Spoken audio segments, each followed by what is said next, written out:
Managing construction projects and making sure it stays on time and on budget can make it or break a deal.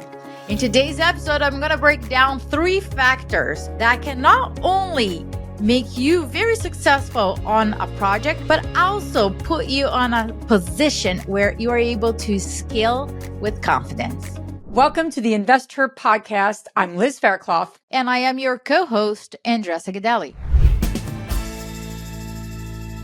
So Liz, let's break this down. I do believe if you are listening and you apply those 3 things, you are 99.9% ahead of a lot of investors, right? Yay!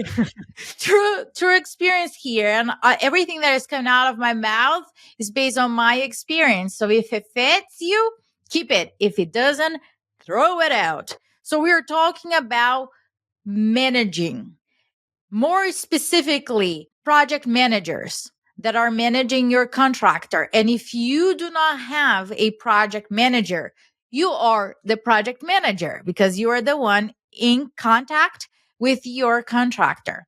And I'm going to break this down because the goal is for you to fire yourself from this position so you're able to grow, right?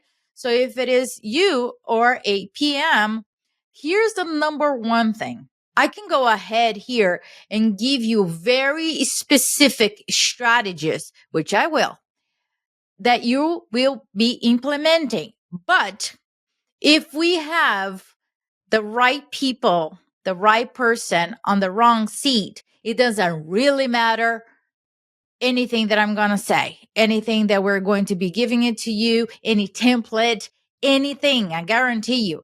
So the personality, the capability of the person managing the contractor or the PM, it is really essential. So let's look at a project manager kind of like description, right?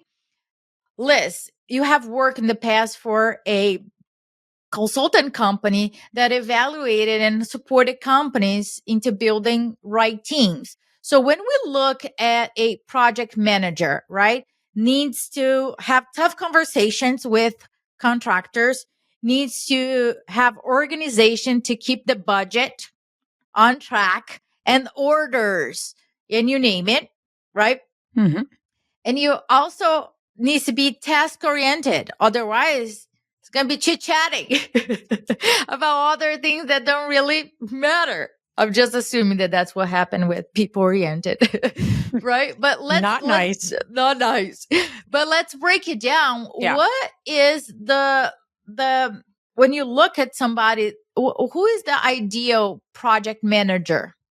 No, and there's 3 pieces of this puzzle before we get into personality. There's knowledge and skills. It is always helpful that someone has project management experience, especially in construction, especially in real estate. So you can't dismiss that, although most people just are only focused on that. And so what we're shining the light in is there's another element, especially if someone's a little newer, that it really is important that they have the right personality fit because they can learn the trade. You can't learn how to be dominant. I mean, you can, but it's not going to last. So let's talk about some kind of basic behaviors you want to look for. Number 1 is someone who takes charge.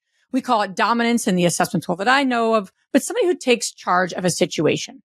They tend to be more direct. They tend to jump in a little quicker to lead.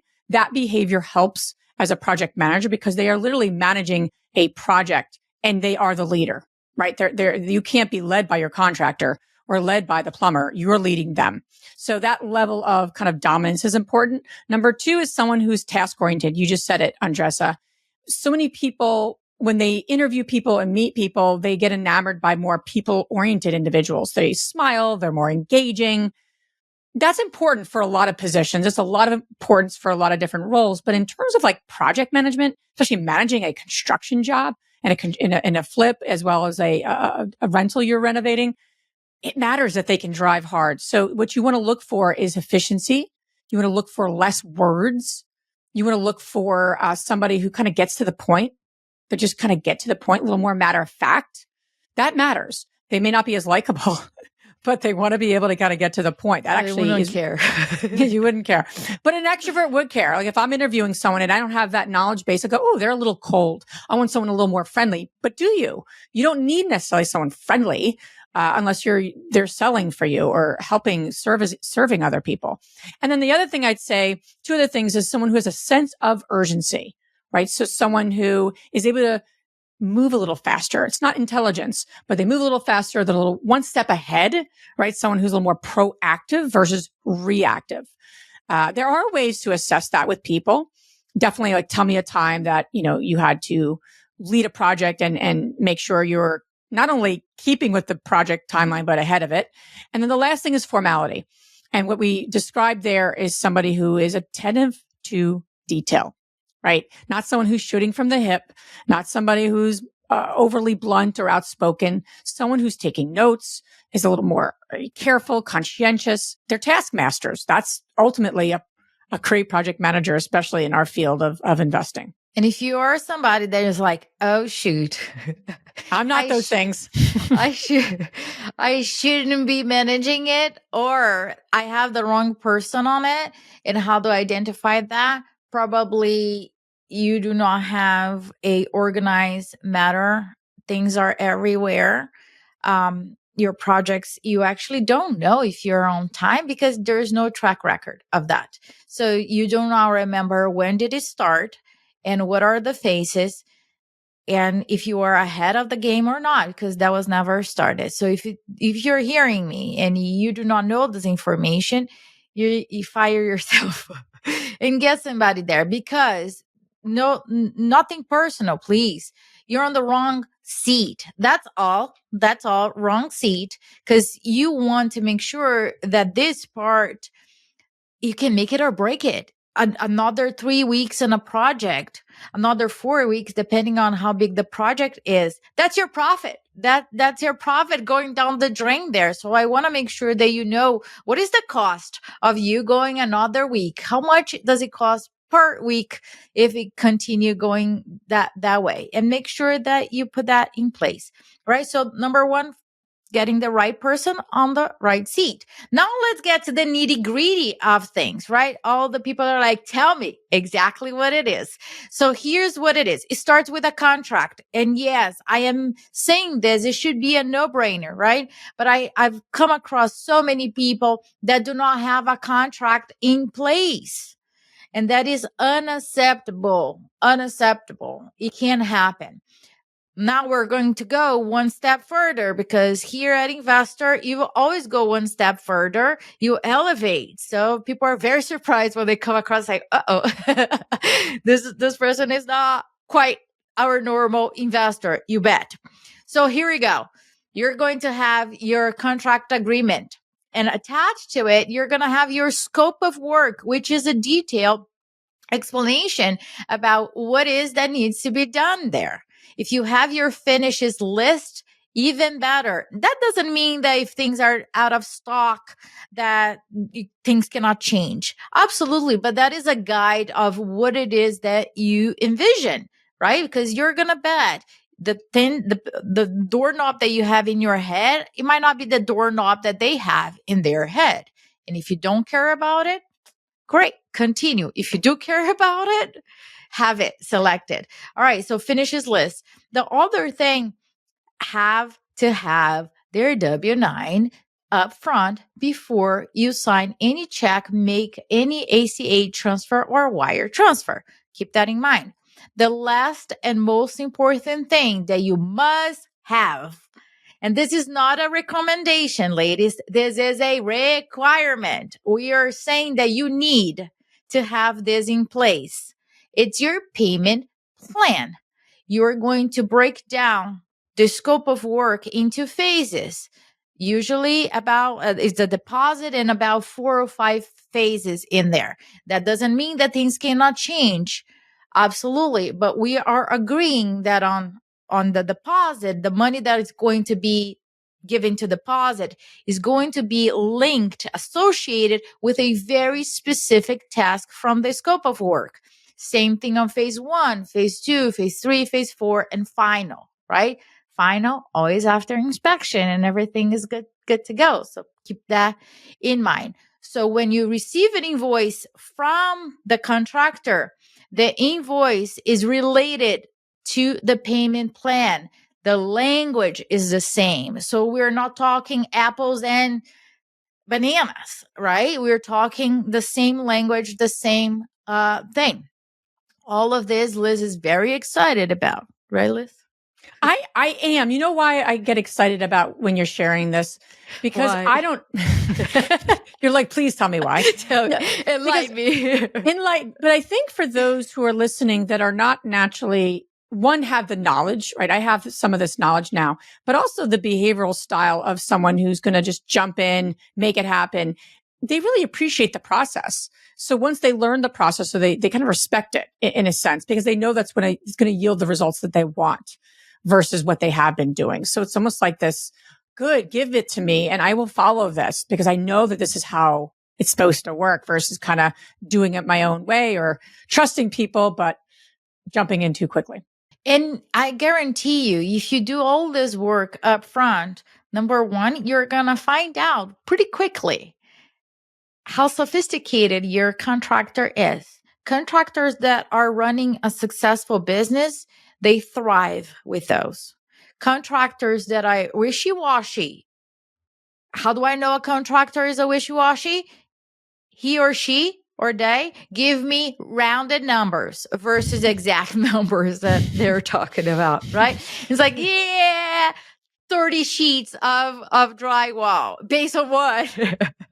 The math here is not making sense, right? And they get very defensive. They go to like, I've been doing this for 25 years. That's not what I asked. I asked how you came across this calculation for the number of sheets. And they cannot give me a specific answer, right? So you better, right? Much better to find out this before you get into a project versus in the middle of a project. Guess how I know, right? The last thing that I want to give it to you guys is that you can have all of this in place. But if you don't have this next step that I'm about to say, things can go south pretty quickly, which are change orders. So change orders, you need to establish in your business a process for it. So on paper, change order number 1 is about this new door that we're going to be adding because of X, Y, and Z. And this is the cost of it versus having a chit chat with the contractor on the job site and just approving all of that, not remembering what is the cost. And then that is inserted on phase 1. No, change order is a change order, has its own invoice, separate. Right? So if you don't have that, it's going to have like a mixed. And when you really don't control your payment plan, and again, this is the way that I've been doing in order for me to have sanity and remember things. Because when you don't remember, when you don't check things, guess how I found out that I was being double charged? Because I was like, hold on a second, you're already charged for HVAC. Why? Okay, it was a mistake. Oh, guess what? Yes. It was a mistake. So let's adjust that. But having that as your process, you feel free to adjust your process, but have one. Not having a process will again affect your timeline and your budget. And you actually don't know where things go because the change orders are also teaching you how to evaluate construction next time that you go. Oh, I didn't consider this. Now I am going to consider. And if you ask me like, what was your change order from your past? I don't remember. I don't keep that in my head. But if I look at it, I'm going to see it. Oh, those 3 things make sense. And then you adjust moving forward. All right. So those are all the documents. If you need to listen to this again and again and again, please do. If you have questions, go to the Facebook, tag me there, and I'll support you. So, all right, let's go to the third thing. And one of the very, very important pieces of this puzzle are your recurring meetings. Hear me when I say recurring meeting. Liz, recurring is also another word that I like. Love language, your other love language. Yes, word? I like regurgitating, recurring, all those words. Silence. From people. No, That's true. That's true. But recurring. And why do I say recurring? Right? Because when something is recurring, I don't need to negotiate or to check on my calendar every week. So you create this pattern of behavior that it's It's already there, right?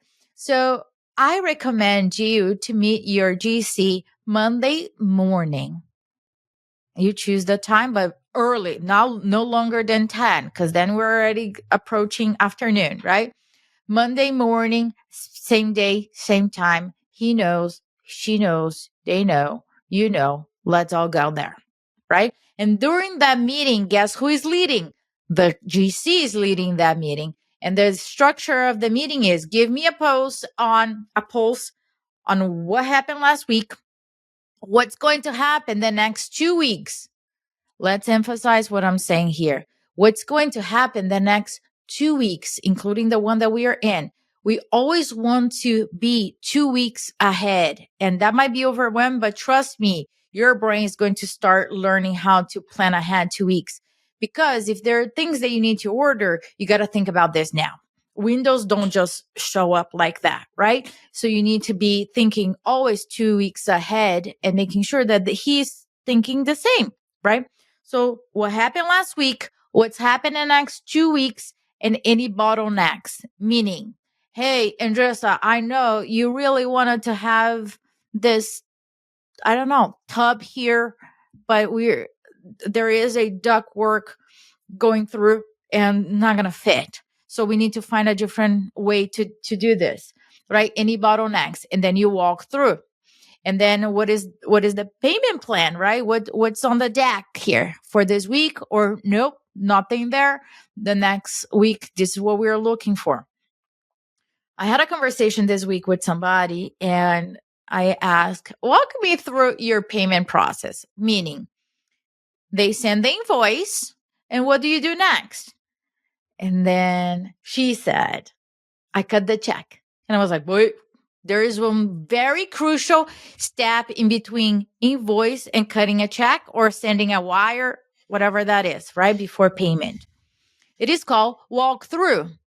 Think about this, Liz. It's the verification process. It's like the verification step, right? Yeah. The way I think of it. And then people say, but you don't trust their word. It's not that. It's that I have a lender that is going to only give me the funds based on what is accomplished, right? So they're going to send their inspector here and make sure, either if you have a lender or if you don't, this is the part of your company that's the process. That's the process of your company. But I usually do that because then we're all on the same page at all times, right? Because when we do have a lender, that's the process. They're going to go in and see it. And I learned one day, I don't know if you remember this, Liz. We were doing multiple new construction projects, and it was a big amount for windows. And the windows were at the property, were delivered at the property, but they were not installed. So we're like, think about it, the amount of windows, right? And the pricing. 3 properties, all like 3, 4 stores, I don't even remember. It was a lot. And then the guy told me, like, they're here, but they're not installed. So I'm not going to release this amount. So when we say those things like installed, not in boxes, not in there, right? So you receive the invoice, you walk through, verify if something is wrong or needs to be adjusted, then you send it back, they send the adjustment, and then you cut the check. It is really essential that this is the process. This is your policy. You're not trying to be difficult. You're not trying to make the process more complex. This is just the process. And believe me, this will make sure you're training people to do this, and it's going to be super quick. It's not a matter of but hear me out, okay? If a contractor sends you an invoice, please do the walkthrough within 24 to 48 hours. It's not like, yeah, I'm going to walk through next week and then you're going to get paid 2 weeks from now. That's also unfair. So the faster as you go through this, better for everybody. And there's one more thing. I have a meeting on Monday, right? Yeah. There's one more trick. You got a lot of tricks in that toolkit. One more trick here before we go. About. But this is essential too. That will make it or break it. So I meet on Monday. That's a recurring, but I show up on Wednesday. I don't tell what time. I usually show up at any time, usually like lunch or around 2 o'clock. I want to know what's going on. Here's the reason why I do that, right? Not unannounced. I want to know who is there, who is not. But on Wednesday, I'm able to have a pulse if we're moving towards our goals for this particular week, or if we are behind. Liz, what do you think if it happens if I show up on Friday to check on the results? You don't have any time for course correction, right? It's constantly realignment, as we say. Absolutely. So Wednesday gives me a chance to realign and fix anything that needs to be fixed over there. If it is Friday or if I don't go at all, it's too late. I'm going to find out next Monday, and then the entire week was lost. I have a question for you. With regards to recurring meetings, I love what you're saying about the project manager to the GC. I'm assuming you're having recurring meetings. Say you're the owner and you're really trying to empower your project manager. So when did those happen strategically so the project manager can set the week off, correctly on a Monday and then go by a Wednesday? Like how would you position that recurring meeting? Great question. So if you have a PM, so the PM will have the meetings in the mornings, and I'm saying meetings because if you have multiple properties, they're happening in the morning. And then in the afternoon, usually first thing in the afternoon, you have a quick meeting with the PM or PMs, if you have multiple, to give you a pulse on it. And a pulse, I mean like, this is what's going on. This is what we're on track. Or no, we have bottlenecks over here. And you want to hear from your PM. This is a bottleneck that we have. We have those 3 options to solve it. I recommend option C, and this is why. Versus, here's the hot potato, figure it out. No, we're training them to be resourceful, and then we can make decisions much quicker. Great. Awesome. Ladies, thank you so much for listening. I hope you find this productive. If you put this in place, if you spend the time investing in putting this process in place, I guarantee you, your projects will be more on time and on budget than they are right now. And you feel very confident in scaling and multiplying this moving forward. Thank you so much. Bye. Thank you.